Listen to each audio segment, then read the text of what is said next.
Welcome to Another Cup, part of the Exchange Coffee Podcasting Network, presented by Covoya Specialty Coffee, where coffee is always a collaborative voyage. Another Cup is devoted to conversations with suppliers, customers, and all the relationships in between. In this episode, Todd Mackey talks with Ben and Brandon from Creation Coffee, who stopped by our podcast booth at the recent SCA Expo in Chicago. Take it away, Todd.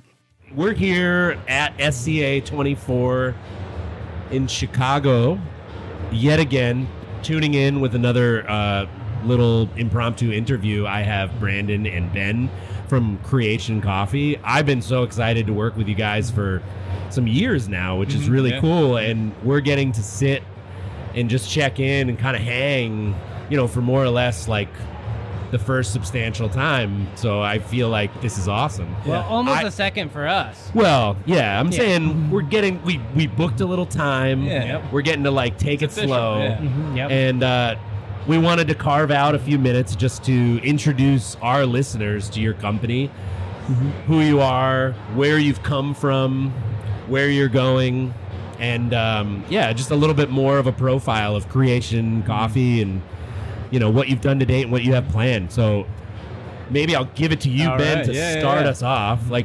How did it begin, and where are we now? Yeah, so I started the company. We've been around about 8 years. My business partner Jacob, he and I were roasting on a popcorn popper in the garage when we were in college, just for fun. And then at one point decided, let's get a real roaster and try to make a go of it. So bought a used Toper roaster from some random coffee shop in Maryland and started roasting coffee. And so been working with you guys at Covoya for quite some time now. I think maybe within the first year or two of our business, we started working with you guys.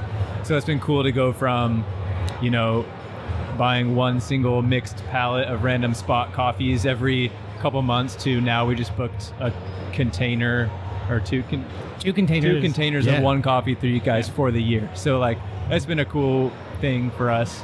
It's a cool thing for us. Yeah, exactly. Awesome. Yeah. So quite a leap, it's been not like it was overnight, right? Oh, and not like it was easy. Yeah, but it's cool to look back on, right? But then to have the same partner through all that, it's been great. So awesome. Yeah.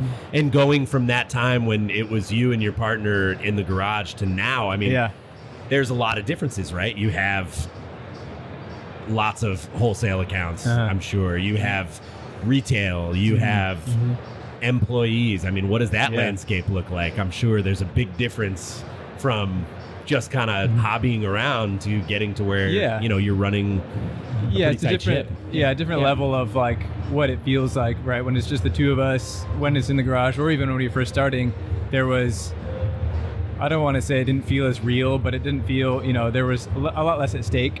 We'll just, especially when, in the context of buying green coffee, you don't have any cafes of your own to worry about. You don't have really any real wholesale. You don't have employees. So it just don't want to say it didn't matter, but it mattered almost less. Whereas now we have 4 retail cafes that we operate who their customers expect consistency and quality. Same with our wholesale partners. We've got multiple people working for us. We have somebody now doing all the roasting for us. So it goes from it's kind of a whatever thing to now everything really matters. And so then you can't stop. You can't stop it. You can't just decide, we're done doing this. It's going, and we got to keep it going. We want to keep doing that well. So just kind of everything at stake is a little bit bigger. But again, I'll relate all this stuff back to you guys, to have somebody like Covoya as a partner that we can trust and feel good about when all those decisions, like I said, we just booked two containers of A coffee. We're very confident after having worked with you guys for so many years, this is going to be good, and we trust it, and we are okay and feel very comfortable with a big decision like that. That's great. So, that's awesome. And on that point too, on that particular coffee that we just did the two containers of, this is now our 3rd year with this particular branded offering, and it's been incredibly consistent.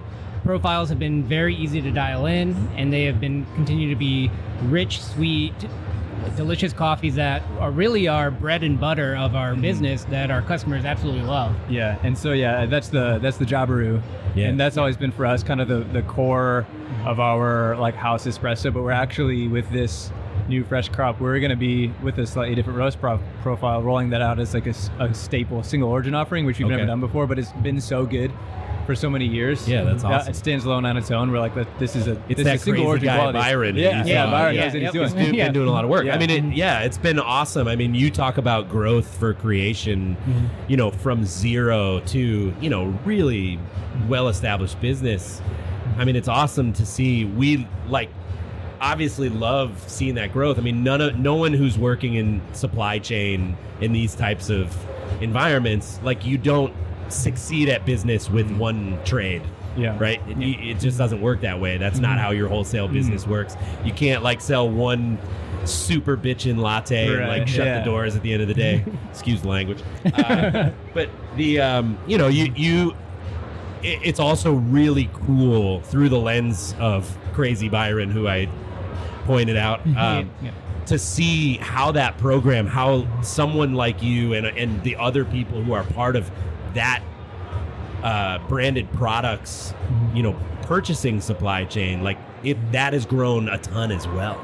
So and how we see that compound upstream is so exciting. And I think one of the challenges we face is how to share that excitement and to share the story of this municipal area is, you know, gaining so much steam around this, and your faithful purchasing. It's great. So it's very mutual. All the way, you know, up to the folks who are delivering coffee to the bodegas there, and it's very cool. Yep. Awesome. Brandon, let's give you a shot. All right. You're newer to the company, but have become an integral person. We interact all the time, which is fantastic. How is it going? Give us a little dimension as to your role day to day within Creations program and what you're looking forward to. So I'm the lead roaster and also the lead green buyer for Creation Coffee. So I started with the company about 2.5, getting close to 3 years ago now. Cool. And from there, you know, learning their new machine. I've worked on large scale, worked on small scale, and now kind of in the middle with the UG22. And so now that I've got the roaster underhand, now we've been digging into, all right, how do we continue to have consistent, locked-in coffees? We've partnered in, you know, with importers such as Covoya to really have this core lineup that is strong and steady, that we can continue to build on. You know, with these coffees that we can trust, we've then played around with new profiles for new offerings for new customers, and to really be able to really take the quality and the consistency to another level. That's really been a blessing to our wholesale accounts that they tell us about all the time, is that when they buy a bag from us year after year, it's the same tried and true blend they can rely on. Yeah. So that's awesome. Yeah. And that speaks a lot. Sorry, just to interject on that. There's, as we know with coffee, there's so many steps along the chain. So that's a compliment that we get from our wholesale partners, which is great. But then again, I'll shower some praise on you guys at Covoya.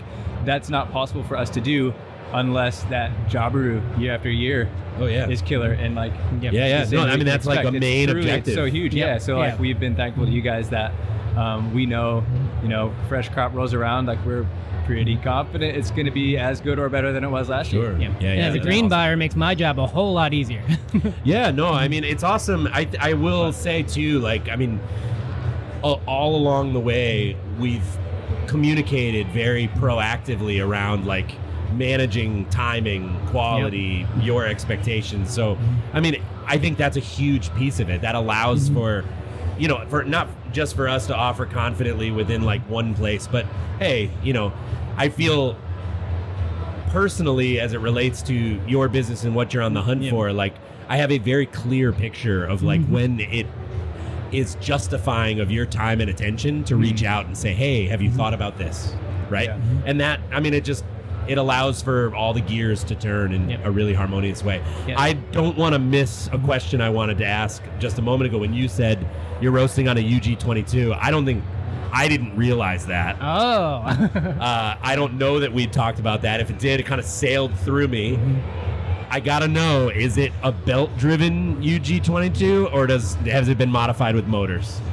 Ours is modified with motors. Okay, cool. Yeah. So it didn't. Yeah. We didn't find it in an old barn, unfortunately. Okay. Yeah. But Well, like the I cool mean, ones, there's a lot of reason not to go with the belt. So it's not necessarily loaded in the way you'd anticipate. I'm just curious. Like, those are phenomenal machines. Like the iconic aroma valve. Right, yeah. I mean, very cool. And what's your experience been like roasting on that machine? I've really liked it because it really creates these really deep, rich, sweet profiles that really work well for our house espresso and a lot of our like more classic leaning core offerings, and also allows us to get a lot of juicy sweetness out of our single origin offerings from Africa or Central America as well. So I find that it's been a really workhorse and been able to really pump out a lot of volume. So. Yeah, that's awesome. And is that the sole production roaster that you're on these days? It is currently, yeah. Cool. Yep. Awesome. As we scale up, Man, it who gets knows? a lot of work. Yeah. That's a lot of work for that, Yuji. That's great. Yeah, there's definitely been some 30 batch days, so Sure. when we needed it. So I bet. Yeah, great machine. I mean, it's interesting. We've been in an age where so many people talk about profile as though you can divorce it from the machine. Yeah. But it's really so intrinsically tied to the thermodynamics of the machine. I just feel like for my taste, you can't beat that. Yep. setup. no. I mean, it's just fantastic. That's Exactly. awesome. Okay, so last bit on creation, where it's headed. I mean, you moved a cafe recently, right? We did, yeah. Yeah, so like you've been paying attention on our Instagram. Hey, Nice. Hey, I I'm love that. following. Yeah, I also, yeah. I am participating in a couple of retail ventures as well. Cool. That I won't get into for these purposes, but we've also had to move locations, and it immediately tugged at me having gone through that. I mean, it's so stressful. Yeah. I just kind of wanted to ask, like, how did it go? Like, to the degree you're comfortable sharing, like, what precipitated the move? I know in my case, can't really get into it. Yeah. But there's like, it was drama, right? And like in the context of like what you were getting at as one of the owners before is, you can't stop, and those types of things are so significant as an interruption. It's so stressful. How are you doing? What happened? It's been good. And how are we doing now? Yeah. So the move is for sure going to be an overall net positive. Hands down, the new location. Cool. It's like a mile or two down the road from where we were. Way nicer space, actually less rent, like better traffic, better visibility. It's in a college town, and it's right butting up against. It's a large university, so basically right there on campus. All things point to good. Okay, cool. We did have to kind of make it happen quick. So we were like, it didn't need a whole lot of build out, so it was pretty much ready to go as soon as you didn't want to have the interruption, right? As soon as we were ready to go, like, can we minimize our downtime and close on a Monday night, open Tuesday morning? Yeah, so it ended up being like a day and a half, which was pretty amazing, just to move the entire, like, all the furniture, all the equipment, get it all installed, like make sure the plumbers are there to like get it all hooked up. So it was a whirlwind day and a half. But it's been about a week now or so, maybe two, in the new spot, and been going great, pretty seamless. Like sales, we were wondering, like, are we gonna lose the customer base that is used to us being in one spot? Sure. But it's been pretty steady. There hasn't been we've seen a some mile. growth. I mean, I know in some neighborhoods, like high foot traffic neighborhoods, a mile is like the other side of the world. Oh yeah. But like if it's a driving it's a driving town, so not too far, but still, people are in their habits and their routines. But it's been good. Sure. Obviously, really stressful. You're like, okay, we hope when we turn the espresso machine on and try to pull the first shot that it works, and there's that. We've installed 1 million espresso machines in our own cafes and other cafes, so we know what we're doing, but there's always that element of like, well, what if something is weird? And we're supposed to be open in 11 hours from now. But yeah, everything was smooth, everything's good, so it keeps it interesting, Okay. Yeah. Interesting for sure. Oh, yeah. What's coming next? I mean, new cafes? Are you? Yeah, we're always looking. Right now, nothing concrete on the docket in terms of new cafes, but that's kind of been the progression for our company in the last couple of years is getting into retail, because we were just wholesale for the first 6-7 years of the business, and within the last 2 years have added cafes. Now we have 4 of them, and that's sort of like the path to growth for us. Obviously still growing the wholesale, but of creating wholesale accounts of our own, more or less, essentially, but building our own cafes. So we always got our eyes open. We say, we don't really want to do a new one now until this perfect space opens up, and then we'll Killer. say like, shoot, I guess we're doing another one. So you never know. Okay. We'll see. Cool. Yeah. Okay, last question, and then we'll shut the mics off. All right. SCA 24, right in your neck of the woods. Yeah. What are you guys aiming to accomplish while you're here? Well, I will say for me, being able to go to a bunch of the lectures have been really nice. Be able to learn some new skills, learn some stuff on color curves and green lifespan that will help us really kind of keep quality at a T and on a high level.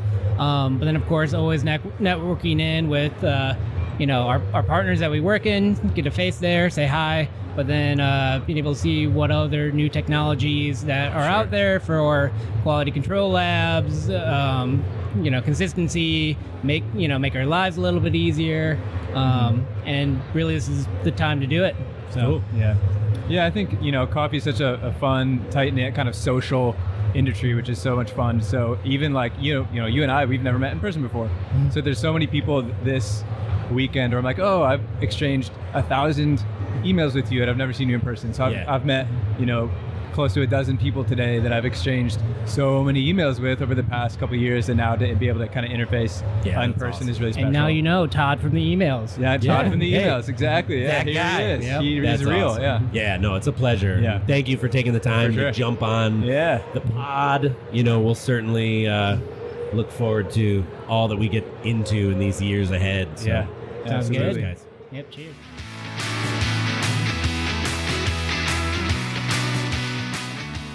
You've been listening to Another Cup, part of the Exchange Coffee Podcasting Network, presented by Covoya Specialty Coffee and produced by me, Mike Ferguson.